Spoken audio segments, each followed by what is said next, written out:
Hi, I'm Dr. Bertice Berry, and I want to tell you a story. 3 years ago, I was just walking from my living room into the kitchen, and something stopped me. Something said, make a dress.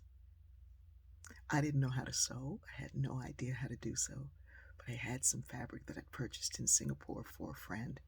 So I made the dress. I made a pattern that didn't seem right, and so I curved it strangely in some kind of way to create flow. Then I laid it out. I cut that fabric. I pinned it together. I stitched it together by hand. I looked at it and it looked too small for my body. I thought, well, it was a good exercise, a good meditation. But I put it on and it fit perfectly. I wore it the next day and my friends fell in love with it and were amazed and had no idea that I could sew, and I told them I didn't either. And that evening I sat down and I thought, where has this knowledge been hiding? Where did it come from? How is it that I can go one day never sewing anything and then sit down and make a dress? So I wondered, could I do it again?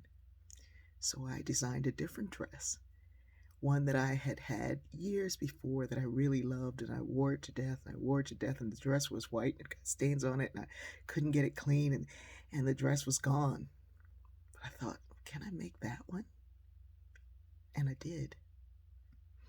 Where has this knowledge been hiding, and where did it come from? And so I sat down and I did a meditation looking kind of inside of my own mind to find where it was, where it had been hidden. And I saw myself as a girl going to the library after school because I had that bank job at night, cleaning banks. And before I could clean the banks, I did all my homework, but there was still time left. So I'd go down in the basement of the library to the microfilm and microfiche. That's how long it was, how long ago it was. Actually, they were already old. I'd go down there and I'd look at film of fashion from the 1800s and the 1700s and the 1600s, all the way back and then up to now. And I would just look and see it. It was there when my mother would take her 7 children to Goodwill to find clothes, and she'd go through searching for the best textures. I learned that love of texture from her, and it was there when I'd catch that bus to get to my cleaning job. There on that corner was a button store, the largest button store on the East Coast, they'd say. And there were rows and rows and rows of buttons, and I'd go in and look at all those magical buttons, never purchasing any, but just loving those buttons. And the owner, seeing this kid who's on her way to a cleaning job, would hand me some buttons at the end of my visit that were one-offs that nobody wanted, but they became a part of my collection of really cool buttons. And one day I was going to make a coat with different buttons.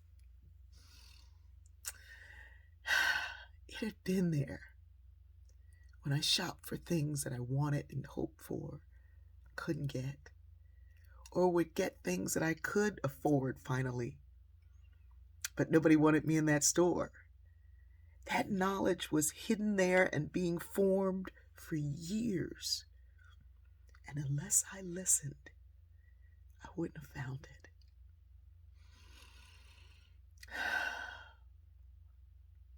I think of our nation, our world the same way. That hidden behind our eyes are ideas that I have and ideas that you have. And it's only when we come together that we realize what we already knew, but didn't know. Because nobody sat down still enough, long enough to pull these ideas together, to allow them to come together in one beautiful garment.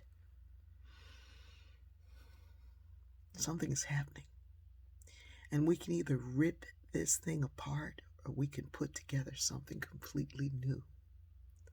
Stop resisting the need to change.